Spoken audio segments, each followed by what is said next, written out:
Penerimaan iptek yang terus meningkat harusnya diimbangi dengan rasa tanggung jawab yang tinggi pula. Namun, pada kenyataannya banyak orang yang memanfaatkan perkembangan iptek dengan hal-hal yang tidak bertanggung jawab untuk kepentingan sendiri. Dan pada saat ini kita akan menguak kejahatan di bidang website. Kita sebut saja penipuan shopping online. Dan pada saat ini kita akan bersama-sama menguak tuntas bagaimana cara si pelaku hingga dapat menipu korban sampai akhir. Saksikan.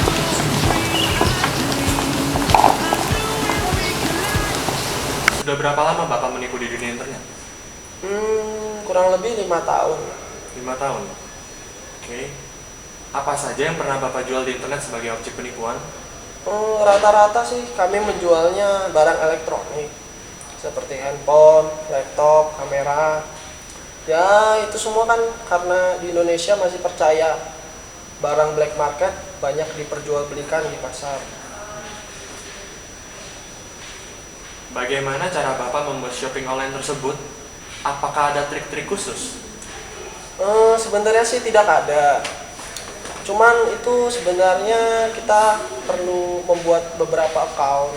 Contoh saja misalnya kita membuat dua account Facebook.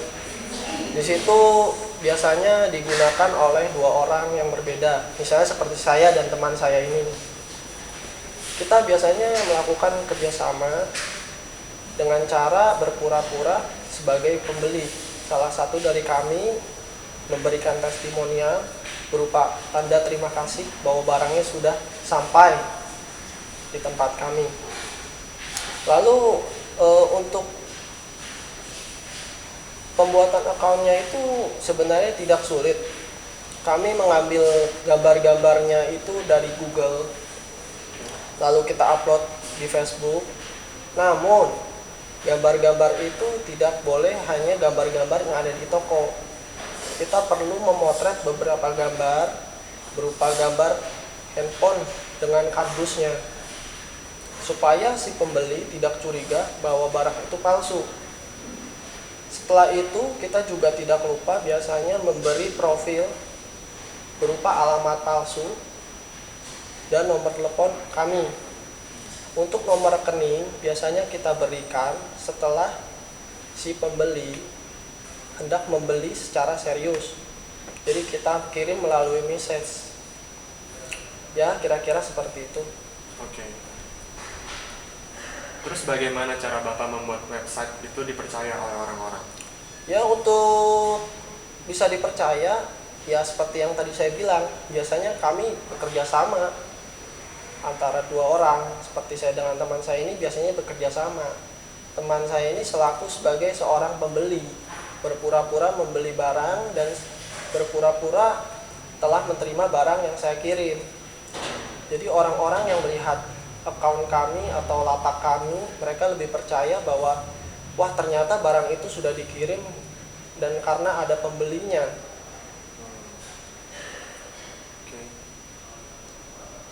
Kira-kira kalau misalkan pekerjaan ini pendapatan per bulannya berapa sih? Ya itu sih nggak tentu ya.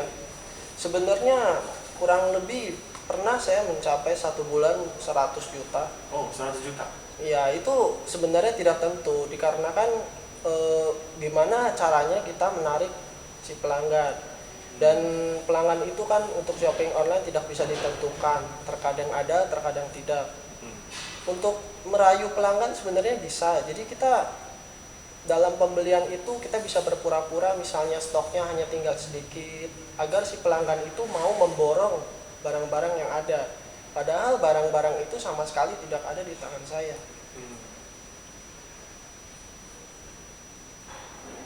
Bagaimana cara Bapak mengatasi korban yang marah setelah melakukan transaksi? Biasanya sih nggak ada yang marah ya. Biasanya saya setelah melakukan transaksi dan uang masuk ke dalam rekening saya biasanya langsung mengambil duit yang ada di rekening saya itu, lalu memblokir orang yang membeli barang pada saya. Misalnya di akun Facebook, saya tinggal blokir saja akun orang tersebut. Lalu biasanya akun Facebook itu tidak saya pakai lagi. Untuk nomor handphone, biasanya nomor handphone itu saya langsung ganti. Dan alamat rumah yang saya berikan itu jelas palsu dan aman-aman saja.